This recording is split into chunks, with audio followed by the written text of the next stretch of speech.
बिस्मिल्लाहिर्रहमानिर्रहीम अस्सलाम वालेकुम। Welcome to the lecture of database management system में हम थर्ड नॉर्मलाइजेशन फॉर्म देखेंगे। According to E F Codd what are the rules for the third normal form is the first is the table must be in the second normal form and there should be no transitive dependency in the table. Means अगर मेरे पास कोई भी table है, कोई भी relation given है, that relation must be in the second normal form. अगर तो वो second normal form में है तो उसके बाद ही आपने उसको third normal form के लिए चेक करना है. Plus there should be no transitive dependency in the table. और ये देख लेना, इस पे देख लेना कि ट्रांजिटिव डिपेंडेंसी नहीं होनी चाहिए. अब ट्रांजिटिव डिपेंडेंसी होती क्या है?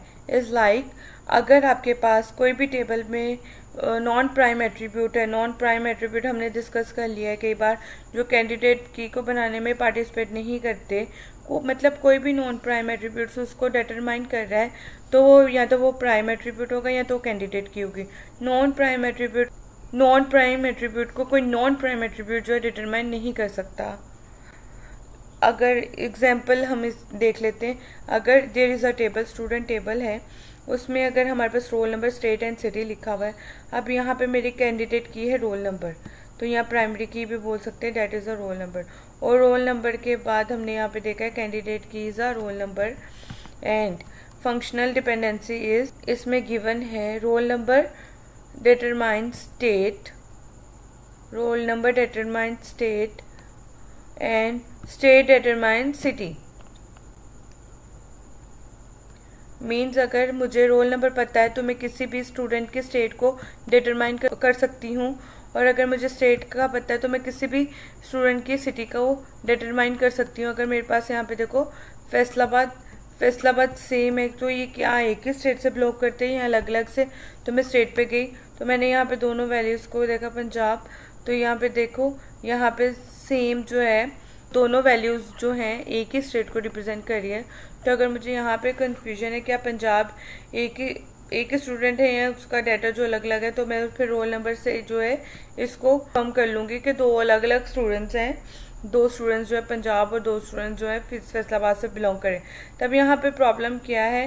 Roll number which is a determine की, किसी स्टेट को डिटरमाइन की विच इज़ नॉन प्राइम एट्रीब्यूट.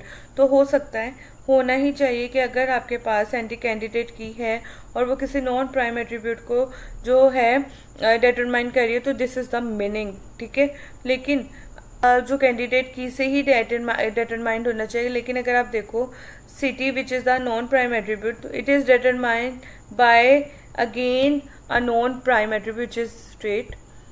तो क्लियर है यहाँ पे. तो यहाँ पे मेरी कैंडिडेट की जो है वो रोल नंबर है, और यहाँ पे प्राइम एट्रीब्यूट कौन सा है, नॉन प्राइम एट्रीब्यूट कौन सा है, स्टेट एंड सिटी. तो अगर मैं यहाँ पे रोल नंबर प्राइम एट्रीब्यूट है, यहाँ पे roll number is a candidate की, वो किसी नॉन प्राइम एट्रीब्यूट को डिटरमाइन करे, तो this is valid. But the problem is this state which is a non prime attribute, और वो आगे किसी नॉन प्राइम एट्रीब्यूट को डिटरमाइन कर रहा है. तो यहाँ पे उसकी वजह से क्या हो रहा है कि रोल नंबर भी सिटी को डिटरमाइन कर रहा है because of the transitive property की वजह से, कि रोल नंबर जो है डिटरमाइन स्टेट, ठीक है, एंड स्टेट डिटरमाइन सिटी. ठीक है, यहाँ पे लिखा हुआ है, यानी यू कैन से रोल नंबर जो है वो सिटी को भी डिटरमाइन कर रहा है. अब रोल नंबर सिटी को डिटरमाइन करे, it is not given in the FT, it is derived by the transitive dependency. तो ट्रांजिटिव की वजह से रोल नंबर जो है सिटी को डिटरमाइन कर रहा है. बट देखो कि रोल नंबर सिटी को डिटरमाइन कर रहा है थ्रू स्टेट, और वो स्टेट क्या है, अगेन वही नॉन प्राइम एट्रीब्यूट. तो this is called a transitive dependency. तो now let's see the normal example. मेरे पास एक रिलेशन है यहाँ पे ए बी सी डी, उसमें 4 एट्रीब्यूट्स हैं, और मेरे पास F D is given A B goes to C and C goes to D. तो ए बी जो है वो सी को कर रहा है और C goes to D. Now what will be the candidate key over there, as we know. अगर हम लोग जो है क्लोजर लेंगे इसका ए बी का, तो क्या होगा, A B is a candidate key over there. So what are the prime attributes over there? Prime attributes are A and B, or non-prime attributes are C and D. Now check A B is determine some C, मतलब A B यहाँ पे candidate key है और वो किसी सी को जो है नॉन प्राइम एट्रीब्यूट को डिटरमाइन करी। Yes it is possible because a non prime attribute जो है कैंडिडेट की के थ्रू डिटरमाइन हो तो this must be there. But C to D, look over there, C to D जो है D which is non prime attribute वो determine हो रहा है किसी नॉन प्राइम एट्रीब्यूट से। This is the problem over there. और उसकी वजह से क्या हो रहा है कि ए बी डी को डिटरमाइन कर रहा है। अगर आप ए बी का क्लोजर चेक करो तो उसमें ए बी आएगा, ठीक है। यहाँ पे अगर इसका क्लोजर चेक करें तो ए बी जो है ए बी से जो है ए आ रहा है, ए बी आ रहा है, ठीक है। उसके बाद ए बी से सी आ रहा है और सी से डी आ रहा है। This is the transitive property जो हम पहले भी चेक कर चुके हैं कई बार। तो ए बी के क्लोजर में डी आ रहा है तो ए बी जो डी को भी डिटरमाइन कर रहा है, लेकिन किसके थ्रू कर रहा है? सी के थ्रू। और सी क्या है? Non prime attribute. तो यानी यहाँ पे ये सबसे बड़ा फ्लो है कि नॉन प्राइम एट्रीब्यूट को एक नॉन प्राइम एट्रीब्यूट डिटरमाइन कर रहा है। This should not be in there. अगर सी यहाँ पे प्राइम एट्रीब्यूट होता then there is no problem. अगर सी यहाँ पे प्राइम एट्रीब्यूट होता तो यहाँ पे कोई भी प्रॉब्लम नहीं होनी थी। अगर यहाँ पे डी एक प्राइम एट्रीब्यूट है then there is no problem. तो प्राइम एट्रीब्यूट को कोई नॉन प्राइम एट्रीब्यूट जो है डिटरमाइन कर रहा है, दैट डजंट मैटर बिकॉज वो खुद एक प्राइम एट्रीब्यूट है। तो वो यानी खुद से डिटरमाइन हो सकता है, मतलब ये इसके लिए मुझे कोई प्रॉब्लम नहीं है। लेकिन अगर एक नॉन प्राइम एट्रीब्यूट जो है किसी नॉन प्राइम एट्रीब्यूट को जो है डिटरमाइन कर रहा है तो वहाँ पे जो है प्रॉब्लम क्रिएट होगी। अगर एक नॉन प्राइम एट्रीब्यूट प्राइम से हो रहा है तो अब नो प्रॉब्लम। अगर एक नॉन प्राइम से प्राइम एट्रीब्यूट डिटरमाइन हो रहा है तब भी कोई प्रॉब्लम नहीं है। लेकिन नॉन प्राइम से नॉन प्राइम डिटरमाइन नहीं होने चाहिए, तो इसको आप समझ लें। एक और क्वेश्चन देखते हैं। Like there is a relation A B C D और यहाँ पे मेरे पास जो है फंक्शनल डिपेंडेंसी गिवन है, A B goes to C D और D goes to A. Example इसको आप अच्छे से नोट कर लीजिएगा। फंक्शनल डिपेंडेंसीज है A B goes to C D और D goes to A. First of all candidate key this table is the second form, normal form. Now we have to check third normal form. What is the candidate key in this table? Candidate key हम कैसे determine करते हैं? पहले check कर लीजिए कि right hand side में कौन कौन से एट्रीब्यूट्स हैं। Check the closure of A B, C D and D A जो राइट हैंड साइड पर आ रहे हैं, मतलब B must be present in the candidate key because right hand side में सी डी आ रहा है और नहीं आ रहा। अगर बी लेफ्ट हैंड साइड पे नहीं होगा तो भी वो राइट हैंड साइड पे रिपीट हो सकता है। बी यहाँ पे डेफिनेटली यूज़ होगा ही होगा कैंडिडेट की को बनाने में। क्या बी अकेला कैंडिडेट की है? तो बी अकेला कैंडिडेट की नहीं है। अगर बी का हम क्लोजर लेंगे तो बी अकेला ही होगा। तो अब हम ए बी से तो ए बी को तो डिटरमाइन कर सकते हैं। उसके बाद आप आगे सी एंड डी को भी डिटरमाइन कर सकते हैं, क्लियरली यहाँ पे मेंशन है। अब डी से आगे ए को करें, ऑलरेडी ए आ गया तो हम दोबारा नहीं लिख रहे। नाउ चेक कि whether A B only candidate key in this table. अगर आप इन क्वेश्चन को कर रहे हो तो बहुत ही आपको इसको काम होके करना पड़ेगा। कई बार इसमें सबसे बड़ी मिस्टेक क्या होती है कि हम कैंडिडेट की को मिस कर जाते हैं। यहाँ पे कैंडिडेट की ये आपकी ए बी आ गई, आपने उसके आगे फॉरवर्ड कर उसको जो क्वेश्चन को आगे स्टार्ट कर दिया और कैंडिडेट की और फाइंड नहीं किया। अगर आप ध्यान दें कैंडिडेट की अगर ए बी आ रही है, क्या सिर्फ ए बी ही आ रही है, कोई और भी आ रही है? उसके लिए we have already discuss the methods. अगर आपको पता लगे यस ए बी यहाँ पे कैंडिडेट की है तो आपको एक कैंडिडेट की पता लगी तो आप चेक कर लो कि यहाँ पे ए या बी किसी भी फंक्शन डिपेंडेंसी के राइट हैंड साइड पे प्रेजेंट है। चेक करो ए किसी के राइट हैंड साइड के प्रेजेंट है, यस ए डी के राइट हैंड साइड के प्रेजेंट है। तो हम ए को रिप्लेस कर सकते हैं डी से, मतलब बी से आएगा। Let's take the closure of D B से तो डी बी तो आएगा, उसके बाद ए और सी भी आ रहा है। ए बी कैंडिडेट की है, क्लियर है। तो इसके लिए कैंडिडेट की को अगर हम यहाँ पे देखें तो दो कैंडिडेट की आ गई हमारे पास, एक ए बी और एक आगे D B. Now what are the prime attributes. Prime attributes क्या होते हैं जो कि कैंडिडेट की को बनाने में हेल्प करते हैं।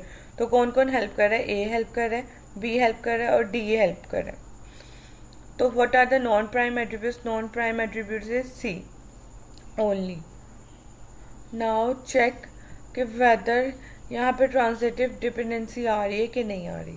पहले यहाँ चेक करते हैं, A B goes to C D, A B goes to C D.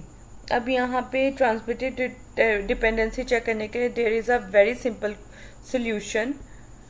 बहुत ही सिंपल सोल्यूशन है कि आपने करना क्या है, आपने for each F D you need to check left hand side must be a candidate key और सुपर की, और right hand side is a prime attribute.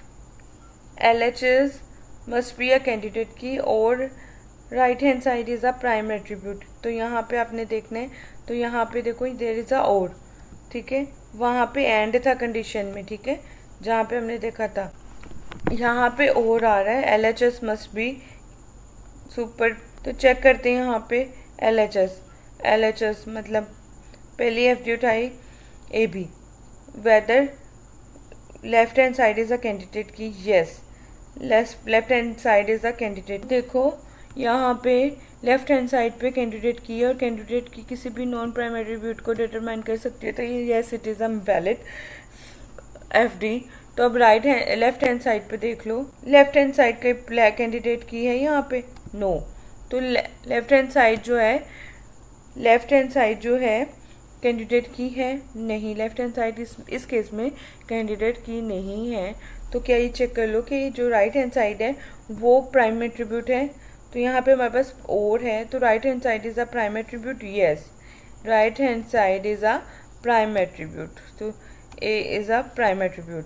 तो यानी इसको आप चेक करो, तो यहाँ पे कैंडिडेट की है जो किसी सी और डी को डिटरमाइन कर रही है, और एंड एक प्राइम एट्रीब्यूट है जो कि वो किसी आगे प्राइम एट्रीब्यूट को जो है डिटरमाइन कर रहा है। तो मैंने पहले ही बताया कि यहाँ पे को नॉन प्राइम एट्रीब्यूट को डिटरमाइन नहीं कर सकते, उसके बाद वाली कंडीशंस ठीक है, ठीक है, किसी भी केस में कोई प्रॉब्लम नहीं आएगी। तो यानी यहाँ पे एक प्राइम एट्रीब्यूट को कोई प्राइम एट्रीब्यूट डिटरमाइन कर रहा है, दिस इज वैलिड बिकॉज वो ऑलरेडी प्राइम एट्रीब्यूट है, दिस इज अ वैलिड। यानी ये भी एफ डी वैलिड है और ये भी एफ डी वैलिड है। You can say this table is in the third normal form. Summarize करते हैं थोड़ा सा थर्ड नॉर्मल फॉर्म को। सबसे पहले you have to check the table should not contain any transitive dependency. Transitive dependency नहीं होनी चाहिए। और ट्रांजिटिव डिपेंडेंसी क्या है कि अगर कोई नॉन प्राइम एट्रीब्यूट को जो है डिटरमाइन कर रहा है तो उसको हम ट्रांजिटिव डिपेंडेंसी कहते हैं। इसके बाद इसके अलावा कोई भी केस है तो वो वैलिड होगा, यही केस आपने चेक करना है। ये तो थ्योरेटिकल थ्योरी के पॉइंट ऑफ व्यू से, अगर आपको क्वेश्चन की फॉर्म में आ जाए तो आप इस तरह से जो दो क्वेश्चन हमने डिस्कस किए हैं आपको एक ही कंडीशन चेक करनी, ये वाली, ठीक है। अगर एक टेबल थर्ड नॉर्मल फॉर्म में कब होगा, ये कंडीशन आपने करनी, the table should not contain any transitive dependency. उससे बेहतर है कि आप ये क्वेश्चन को ये कंडीशन को याद रखें कि एक टेबल जो है थर्ड नॉर्मल फॉर्म में कब होगा, अगर left hand side must be a candidate key, ठीक है। You please make note of these. अगर left hand side of all functional dependency, ठीक है, और right hand side is a prime attribute, ठीक है, ठीक है। आपको क्वेश्चन के पॉइंट ऑफ व्यू से देखा जाए, थ्योरी के पॉइंट ऑफ व्यू से हमने डिस्कस कर लिया, क्वेश्चन के पॉइंट ऑफ व्यू से इन क्वेश्चंस को कैसे सॉल्व करना है। तो एक टेबल थर्ड नॉर्मल फॉर्म में होगा अगर एक एक करके आप you have to check all the functional dependency. हमने चेक क्या करना है कि left hand side must be a candidate key और सुपर की, और यहाँ तो लेफ्ट हैंड साइड सारे फंक्शन की डिपेंडेंसी सुपर की और कैंडिडेट की होनी चाहिए। अगर आपने ये चीज़ देखना है कैंडिडेट की फाइंड करना है क्लोजर मेथड से, जो कि हमने किया था वो बहुत इंपॉर्टेंट, सारी की सारी कैंडिडेट फाइंड आउट करनी है, कोई भी मिस नहीं होनी चाहिए। तो अगर लेफ्ट हैंड साइड जो है कैंडिडेट की है तो there is a no problem, मतलब हमारा जो है टेबल वो थर्ड नॉर्मल फॉर्म में है। अगर इन केस किसी भी फंक्शनल डिपेंडेंसी में left hand side candidate super की नहीं है तो फिर आपके लिए नो प्रॉब्लम। एक और ऑप्शन है, right hand side should be a prime attribute. तो अगर आप राइट हैंड साइड को चेक करें फंक्शनल डिपेंडेंसी की कि वो एक प्राइम एट्रीब्यूट है कि नहीं, अगर वो प्राइम एट्रीब्यूट है तो then no there is no problem, still the table will be in the third normal form. ये कंडीशन डायरेक्ट है, ठीक है। तो check further third normal form is there or not. This is the direct condition over there. This is all about the third normal form. So thank you so much.